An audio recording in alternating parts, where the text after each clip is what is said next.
Olá, seja muito bem-vindo, seja muito bem-vinda. Hoje é sábado, dia 11 de abril de 2020, agora meio-dia 4 minutos. Nós vamos meditar juntos na palavra do Senhor, nesse dia que antecede a Páscoa, nesse dia que antecede a nossa celebração pela ressurreição de Jesus, nesse sábado. Quero te convidar a abrir a sua Bíblia comigo no Evangelho de Mateus, capítulo 27. Mateus, capítulo 27, e nós vamos ler a partir do verso de número 62. Então, Mateus 27, 62. Diz assim a palavra do Senhor: No dia seguinte, isto é, no sábado, os chefes dos sacerdotes e os fariseus dirigiam-se a Pilatos e disseram: Senhor, lembramos que enquanto ainda estava vivo, aquele impostor disse: depois de 3 dias ressuscitarei. Ordena, pois, que o sepulcro dele seja guardado até o 3º dia, para que não venham seus discípulos e, roubando o corpo, digam ao povo que ele ressuscitou dentre os mortos. Este último engano será pior do que o primeiro. Levem um destacamento, respondeu Pilatos. Podem ir e mantenham o sepulcro em segurança como acharem melhor. Eles foram e armaram um esquema de segurança no sepulcro e, além de deixarem um destacamento montando guarda, lacraram a pedra. Deus, nosso Pai, obrigado por esse dia que o Senhor fez, que o Senhor nos deu. Obrigado pelo presente da vida que o Senhor nos dá, pelo Teu amor constante, leal, presente. Conduze-nos nesse tempo por louvor da Tua glória, Senhor, em nome de Jesus. Em nome de Jesus. Amém. O Evangelho de Mateus, ele é o único que traz esse relato da guarda do sepulcro, né, de Jesus. É o único evangelho que conta esse diálogo dos chefes, dos sacerdotes, dos fariseus com Pilatos. Essa preocupação que eles tinham de que os discípulos criassem uma história a respeito de uma possível ressurreição. É o único evangelho que conta isso, né? Você não vai encontrar esse diálogo em nenhum outro evangelho. Os chefes dos sacerdotes, eles estavam absorvidos por um temor de que o sepulcro de Jesus fosse roubado, de que esse sepulcro, ao ser roubado, os discípulos espalhassem essa notícia da ressurreição de Jesus, da suposta ressurreição de Jesus para eles, né? Porque eles acreditavam que aquilo não iria acontecer, então eles queriam se proteger de qualquer mentira, de qualquer história que fosse comprometê-los, né? Que fosse trazer danos e prejuízos àquilo que eles fizeram. No fundo, imagino eu, aqui digo eu não, Senhor, imagino eu que eles tinham, na verdade, muito medo de estarem errados. Eles tinham muito medo de que Jesus realmente ressuscitasse dos mortos e colocasse toda a arrogância farisaica deles em xeque. Isso é uma impressão que eu tenho, um pensamento meu, estou compartilhando com vocês. No fundo, eles poderiam estar absorvidos pelo medo de estarem errados, de terem de fato crucificado e matado o Filho de Deus. Eles tinham medo, talvez, de que assim como o véu se rasgou em 2 partes, a máscara da religiosidade que eles vestiam com tanto empenho fosse também rasgada.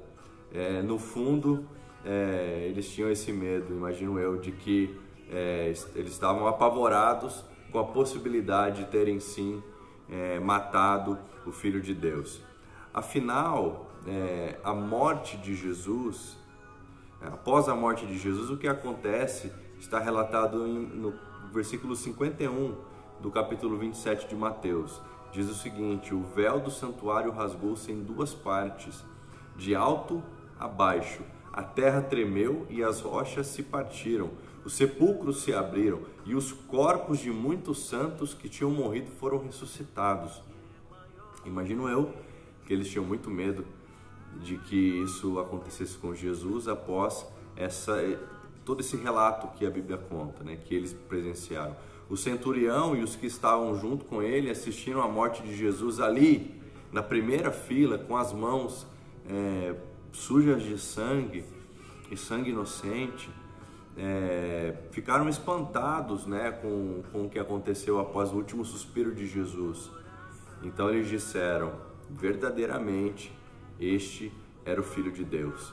Imagino eu que esses chefes dos sacerdotes, esses guardas que ficaram ali protegendo o sepulcro de Jesus de qualquer discípulo, de qualquer possibilidade de ser inventada uma história, imagino eu que eles tinham muito medo de que Jesus também ressuscitasse, de que fosse constatado que eles estavam errados, já que até mesmo o centurião e aqueles que estavam com ele vigiando Jesus ali, aguardando o último suspiro de Jesus, reconheceram a divindade do Messias assim que ele deu seu último suspiro.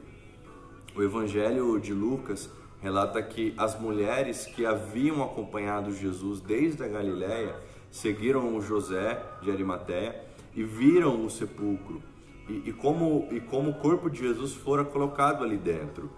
Em seguida, elas foram para casa e prepararam perfumes e especiarias aromáticas e descansaram no sábado em obediência ao mandamento. Isso está em Lucas 23, versículos 55 e 56. Essas mulheres, elas foram até o túmulo porque não queriam confundir o sepulcro de Jesus quando fossem levar as especiarias que elas iriam preparar no sábado. Então elas estavam querendo ter a consciência, né? Saber de fato onde foi que Jesus foi colocado, para que elas não se perdessem, não tivessem dificuldade de encontrar o sepulcro de Jesus e que isso não atrapalhasse o serviço que elas gostariam de fazer, que era entregar, né, essas especiarias, preparar o corpo com essas especiarias. Essas especiarias, elas eram usadas para a preservação do corpo e eram também um tributo, um ato de amor e respeito pelo morto. Então elas estavam preparando isso no sábado em respeito, em amor, né, um ato de amor a Jesus. Eles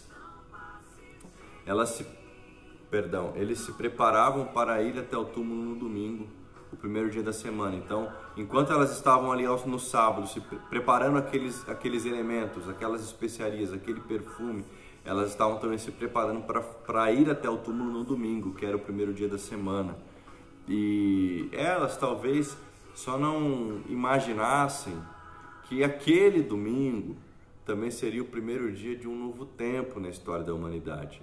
Era sim o primeiro dia de uma nova semana, mas talvez elas não imaginassem que seria o primeiro dia de um novo tempo na história da humanidade, que surgiria ali um marco zero no tempo, a eternidade novamente invadindo o espaço-tempo e colocando ali um novo marco. Talvez elas não imaginassem que elas seriam as primeiras a terem o contato com a informação da ressurreição de Jesus. A Bíblia fala que que o anjo do Senhor aparece para elas e fala: por que vocês estão procurando Jesus entre os mortos? Ele ressuscitou. Esse seria o diálogo do domingo que elas presenciariam, que elas participariam.